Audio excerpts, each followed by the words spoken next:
Welcome to the deep dive. We're here to really cut through the noise of financial earnings reports and get you the strategic insights that, well, that actually matter. That's right. Today, we're taking a really close look at the Q2 fiscal year 2026 results for Union Bank of India. That's the quarter that ended September 30th, 2025. A major public sector bank, obviously. And it's a crucial one to look at, I think, because the management, they're doing this really fascinating balancing act. Uh-huh. They've got these twin goals. Sustainable growth, sure, but at the same time, they're aggressively cleaning up the balance sheet, really trying to future-proof their profitability. So what we're looking for today is what those big swings in asset quality and, their deposit strategy actually mean for the bank and for you, the listener. Exactly. And the choices they made, particularly on deposits and assets, tell a really compelling story about their priorities. Okay, before we dive right into the numbers, maybe just quickly set the scene. What's the broader economic environment they're operating in? Well, that's what's quite interesting here. There's just this real sense of optimism domestically in India. Globally, maybe some headwinds, but the Indian economy seems to be flying high. Right. Lots of support from government policy, too. So Union Bank is working in a context where GDP growth projections are, around 6.7% to 6.8%? So pretty strong tailwinds then. Definitely. It positions them really well to capture growth if they've got their internal engine tuned right. That's the key. Let's look at that engine then. The headline profit numbers, they certainly look strong on the surface. Q2 FY26 net profit, 4,249 crores. Yeah, that's up sequentially about 3.25% quarter on quarter. And for the first half of the fiscal year, H1, they hit 8,365 crores in net profit. Pretty solid. And what about the efficiency ratios? ROA, ROE. Also looking robust. Return on assets, the ROA came in at 1.16%, and return on equity ROE was 15.08%. For a big public sector bank, those are quite good numbers, aren't they? They really are. It signals not just health, but an efficiency level that's starting to put them towards the top end of their peer group. But as good as those profits look, they're actually the result of a very calculated risk, a strategic choice they made on the liability side. Okay, so this brings us to that core trade-off you mentioned, the margin over volume thing. Precisely. This is, I think, the heart of the Q2 story for Union Bank. Management made an explicit choice here. They decided to defend their net interest margin, their NM, and protect the bottom line. Even if that meant slower overall growth? Even if it meant slower growth in the short term, yes. They specifically used the phrase cautiously curtailing high-cost bulk deposit mobilization. So they basically turned away expensive money. That's a good way to put it. They essentially said thanks, but no thanks to the really expensive funding sources. Okay, but wait a second. If you're planning for future loan growth, isn't shedding deposits, especially the pricey ones, a bit risky? I mean, for liquidity, for expansion, the numbers show they cut bulk deposits by, nearly 22% year on year, 21.85%. That's a really sharp observation, and it does highlight the risk, but it speaks volumes about their long-term focus. They're making a bet. A bet that what? A better deposit mix later outweighs the slowdown now. Exactly that. They're betting the long-term health, the structural improvement from a cheaper, stickier deposit base is worth a temporary dip in overall growth. And you see the immediate result, right? Total deposit growth was really muted, just 1.90% year on year. Yeah, very low. While advances loans, they grew faster at 4.99% year on year. That deliberate lag, deposits growing much slower than loans, it clearly shows they were willing to make that sacrifice. Volume took a backseat to margin quality this quarter. Okay, that makes sense strategically. But here's the puzzle for me then. If they shed all that expensive money, why didn't the net interest margin, the NIM, improve more dramatically? It only fell by 9 basis points sequentially to 2.67%. Why wasn't the cost saving bigger and faster? Yeah, that's where the timing comes in. And the management actually explained this quite clearly. Pacing is everything here. Most of that big reduction in high-cost deposits, that nearly 22% cut, it happened late in the quarter, mostly in August and September. I see. So the benefit hasn't fully flowed through yet. Exactly. It's lagging. The overall cost of deposits only came down by a tiny 5 basis points, quarter on quarter in Q2. The real significant margin improvement from this whole strategy, that's expected to hit in the current quarter, Q3 FY26. So it's like a deferred benefit. They took the growth hit in Q2 to set up for better margins in Q3 and beyond. Precisely. A short-term pain, for a potentially significant long-term gain in structural profitability. Okay, that definitely puts the margin strategy into perspective. Right, so let's pivot from defending margins to, well, the assets they're actually growing. Right. The focus seems squarely on the RAM segments, doesn't it? Oh, absolutely. RAM is clearly the engine they want to drive growth. Just to remind everyone, RAM stands for retail, agriculture, and MSME micro, small and medium enterprises. And the logic is these are higher yielding, right? Yeah. Better diversification compared to big corporate loans. That's the idea. Higher yields, generally better diversification, and potentially better risk-adjusted returns overall. It's a common strategy shift we're seeing. And the numbers seem to back it up for Union Bank. RAM advances grew, what, 8.14% year on year? Pretty healthy. Yeah, and if you drill down, it gets even more interesting. Retail loans absolutely surged. Almost 24% growth year on year, 23.98% to be exact. Wow. And home loans are the biggest chunk of that retail portfolio, about 42%. MSME lending also saw strong growth, up nearly 15% year on year. So the push into RAM is definitely working. Are they meeting their internal targets for the mix? They're actually exceeding them. Their stated strategic goal was a mix of roughly 55% RAM loans to 45% corporate loans. Okay. Right now, RAM actually makes up 58.83% of their domestic loan book, so they're comfortably above target. And they even mentioned they want to push this further, aiming perhaps closer to 58% on an ongoing basis. So that strategic asset shift is well underway. But they did acknowledge, as we discussed, that overall growth was kind of muted these past 6 months because of that focus on shedding expensive deposits. Right, that was the trade-off. But now they're talking about a significant acceleration. What are they projecting? They're projecting, or maybe aspiring to, 9% to 10% growth. And importantly, on both sides of the balance sheet, assets and liabilities. 9 to 10%. That's quite ambitious, isn't it? Especially after a period of slower growth. It is extremely ambitious. It signals a real shift in gears. They're basically saying, okay, the cleanup, the margin defense phase, that's largely done. Now we're ready to press the accelerator. And catch up with the market. Or even beat it. They said they aim to be at par with, or maybe even better than, system-level growth on a quarter-to-quarter basis going forward. That implies they feel they have the capital, the asset quality, and the operational capacity to really push for growth now. And what about the corporate loan book? Are they just letting it shrink? Not abandoning it, no. But they are actively managing it.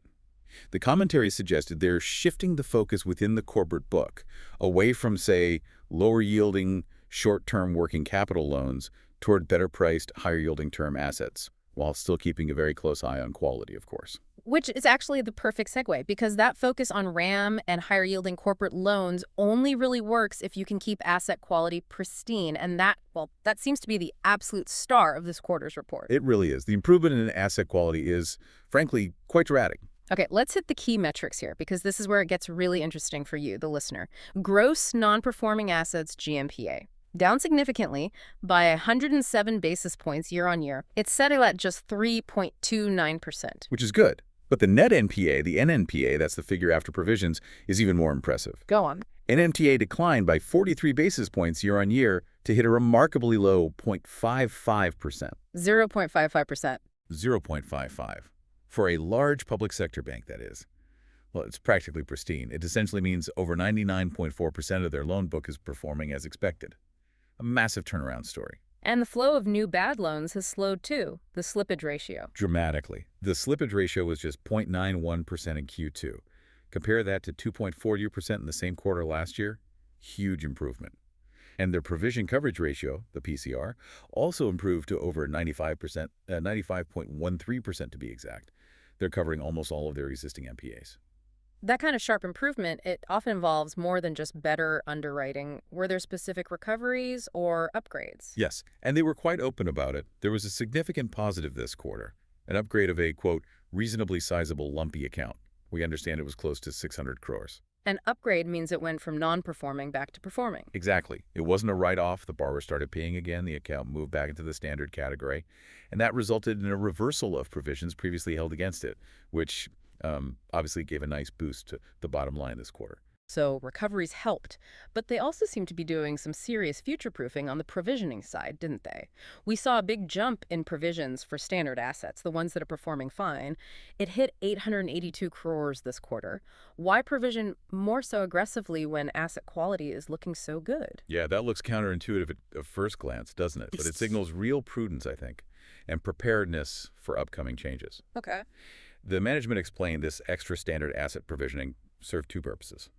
First, just taking some preemptive provisions on certain specific accounts or sectors where they felt maybe a little extra buffer was warranted, just in case, Right, belt and braces. kind of.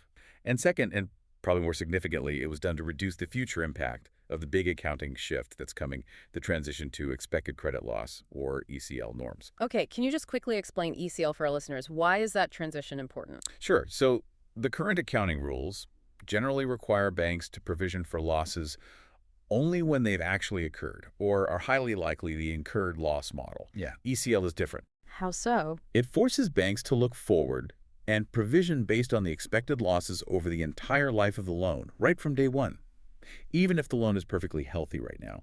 It generally requires much higher provisions to be held up front. So, by provisioning more now, even on standard assets, Union Bank is essentially front-loading some of that future ECL impact. That seems to be exactly the strategy. They're smoothing the transition. Yeah. And significantly, the management sounded quite confident about it. They stated that their internal calculations show the overall impact of the new ECL rules is, quote, not very significant for them. Interesting. And they believe they're in a strong enough financial position to absorb that impact over fewer years than the maximum 5 years the regulator might permit. That's a huge signal of confidence in their current balance sheet strength and profitability. And that confidence must also stem from their capital position, right? We should probably touch on that before we wrap up the core financials. Absolutely, essential point. You can't target 9–10% growth without a strong capital base. And they look very comfortable there. What are the numbers? Their overall capital adequacy ratio, CRAR, stood at a healthy 17.07%, and the core equity, the CET1 ratio, was 14.37%.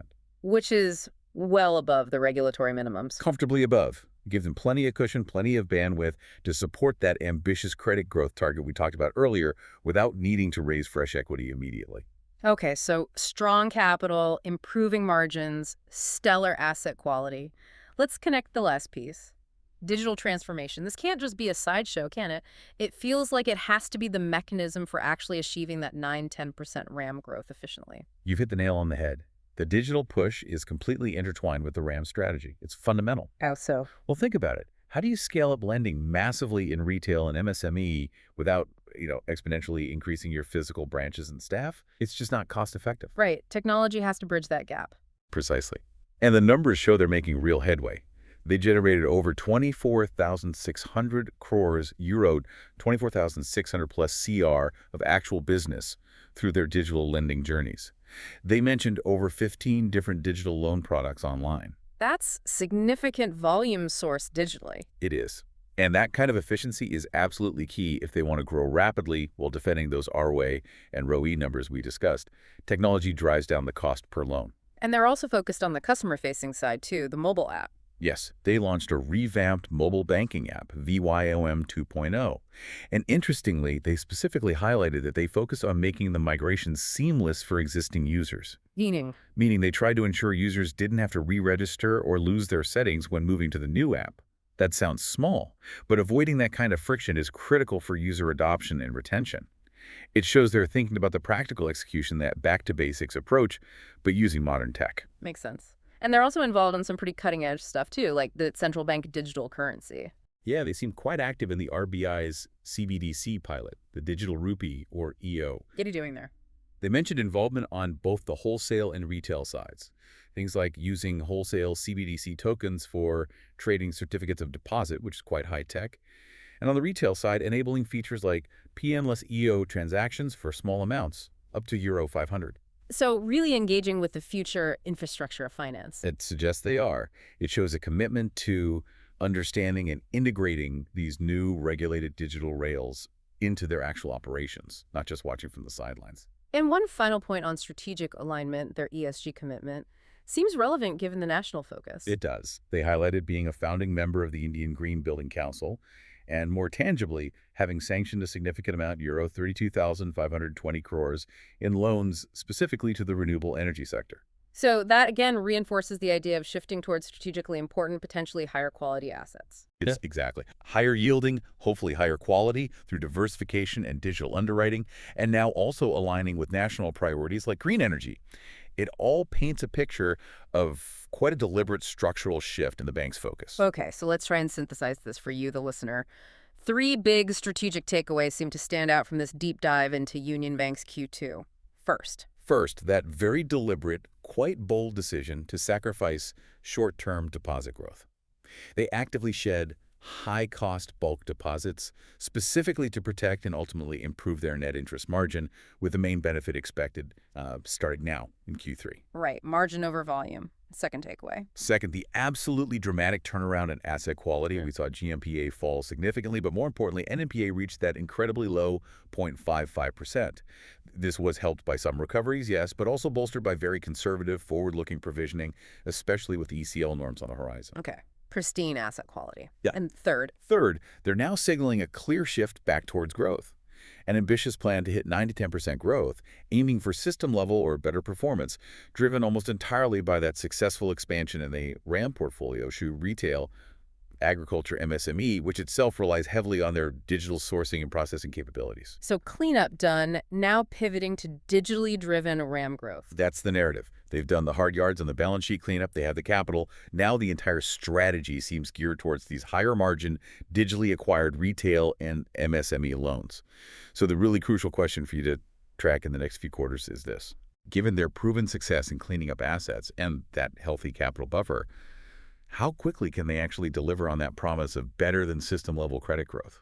Will that 9–10% materialize soon? And perhaps more fundamentally, what will the long-term impact of this aggressive reliance on digital sourcing and the RAM segment be on the consistency and the ultimate level of their key profitability ratios, like return on assets? Watching that convergence growth ambitions meeting profitability reality, that's the next chapter in this story. A lot to watch indeed. Great insights. Thank you for joining us for the deep dive.